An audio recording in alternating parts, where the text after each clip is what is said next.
రాజులకు రాజు ప్రభులో ప్రభు అయిన యేసుక్రీస్తు నామమున మీకు శుభములు. ఈరోజు దేవుడు మనకు అనుగ్రహించిన వాక్య ధ్యానము ద్వితీయోపదేశకాండము 30వ అధ్యాయము 10వ వచనము.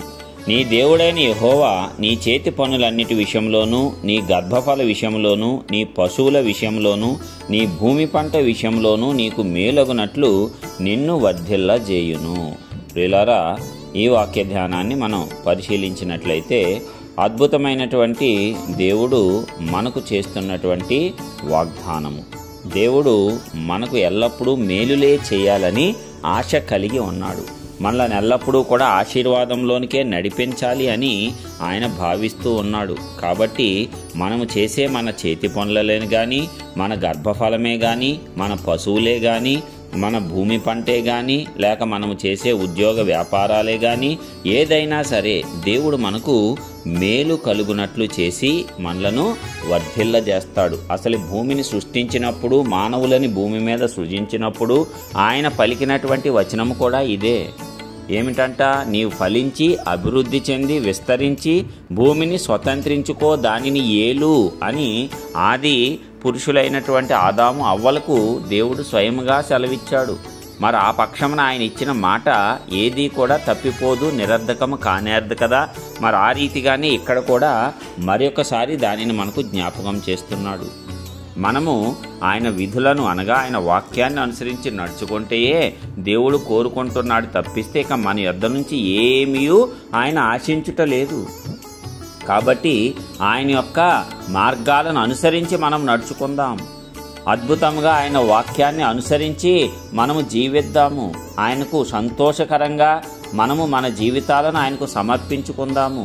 తప్పనిసరిగా ఆయన మనలను వర్ధిల్లజేస్తాడు. అందుకే యేసయ్య కూడా చెప్తున్నాడు కదా, మొదట ఆయన రాజ్యమును నీతిని వెతకండి, తరువాత అవన్నీ మీకు అనుగ్రహింపబడును. దేవుని రాజ్యము, దేవుని నీతి, అప్పుడు నీ సంపాదనంతా నీతిగా ఉంటుంది, నీ చేతి పని నీతిగా అయిపోతుంది, నీ గర్భఫలము నీతిమంతులుగా ఉంటారు, నీకు వచ్చే సమస్తము నీతిమంతులుగానే ఉంటారు, నీకు వచ్చే సమస్తము నీతిగానే ఉంటుంది. కాబట్టి అలాంటి నీతిని కలిగి ఉండటానికి నీ భూమి పంట నీతిగానే నీవు, నీ పశువులు నీతిగానే నీవు పంటను అనుభవిస్తావు. అన్నిటిలోనూ నీతి అనేది కనబడుతుంది. అన్యాయంగా అవినీతితో సంపాదించి గొప్పవారు అయ్యేవారు అనేకులు ఉన్నారు. అయితే అలాంటి సంపాదన, అలాంటి దానిని దేవుడు కోరుకోవటం లేదు. మనం వర్ధిల్లేది ఏది అయినా సరే దానిలో నీతి ఉండాలంట. అందుకే దేవుని రాజ్యాన్ని వెతకాలి, నీతిని కూడా వెతకాలి. దేవుడికి ఇలాగ నేను చేయటం ఇష్టమా కాదా, అది దేవుని నీతియా కాదా, దీనిని దేవుడు అంగీకరిస్తాడా కాదా, నేను ఈ కార్యం చేస్తున్నాను, ఇందులో లాభం పొందుతున్నాను, ఇది దేవునికి అనుగుణంగానే నీతిగానే నేను లాభాన్ని ఆర్జిస్తున్నానా అని ప్రతి ఒక్కరూ కూడా తెలుసుకోవాలి, గుర్తించాలి, అడగాలి, దేవుని యొద్ద విచారణ చేయాలి. అప్పుడు సమస్త విషయాలలో, సమస్త వర్ధిల్లతలో మనము నీతిని విడనాడము. మనము సంపాదించింది నీతిగా ఉంటుంది. ఆ నీతిమంతుడి యొక్క ఫలము ఎల్లప్పుడూ నిలిచి ఉంటుంది, తరతరాలకు నిలిచి ఉండాలంటే నీతి న్యాయముతో కూడినటువంటి వర్ధిల్లత అనేది ప్రాముఖ్యము. అది ఇక్కడ చెప్తున్నాడు. కాబట్టి అన్నిటిలోనూ ఆశీర్వదిస్తాడంట. దేనిలోనూ మనకు కొదువ ఉండటానికి ఒప్పుకోవట్లే దేవుడు. చేతి పనుల్లో ఆశీర్వదిస్తాడు, గర్భఫలాన్ని ఆశీర్వదిస్తాడు, పశువులను ఆశీర్వదిస్తాడు, భూమి పంటను ఆశీర్వదిస్తాడు. అన్నిటిలోనూ నువ్వు మేలు పొంది సంతోషించి దేవుణ్ణి ఘనపరిచేలాగా చేస్తాడు. అయితే మనం కొన్ని మార్చుకోవాలి. దేవునికి లోబడి ఉండాలి, వినయాన్ని విధేయతను ప్రదర్శించాలి, దేవునికి సమస్తము ఘనత సమర్పించాలి.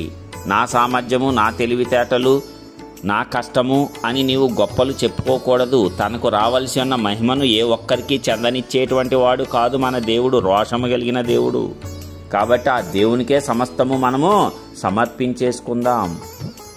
ఆయన దయగల హస్తం కింద, బలిష్టమైన బాహువు కింద వర్ధిల్లుదాం.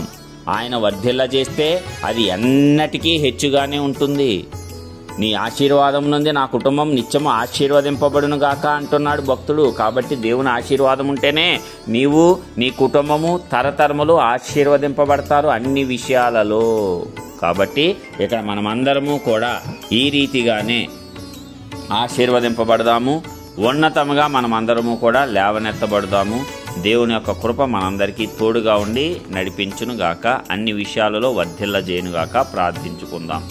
కృపా సత్య సంపూర్ణుడా, స్తుతులకు పాత్రుడమైన గొప్ప దేవ, నీ ఘనమైన నామానికి వందనాలు చెల్లించుకొంచున్నాం. అవును తండ్రి, ఎంతో ఉన్నతమైనటువంటి వాడవు, ఘనమైనటువంటి దేవుడువు. నీ యొక్క ఘనమైన నామాన్ని ఎరిగి ఉన్న మేము నిజంగానే ధన్యులము. కాబట్టి నీవిచ్చిన వాక్యమును బట్టి నీకే స్తోత్రాలు. ఇదిగో నీ చేతి పనులు అన్నిట్లోనూ, నీ గర్భఫల విషయంలోనూ, నీ పశువుల విషయంలోనూ, నీ భూమి పంట విషయంలోనూ నీకు మేలు చేస్తానని మాతో మీరు సెలవిచ్చిన ఈ వాగ్దానమును బట్టి, ఉదయకాల ధ్యానమును బట్టి నీకే వందనాలు. అవునయ్యా, వర్ధిల్లుట నీ చేతిలోనే ఉన్నది. నీవు సామర్థ్యం ఇచ్చేవాడవు నీవే.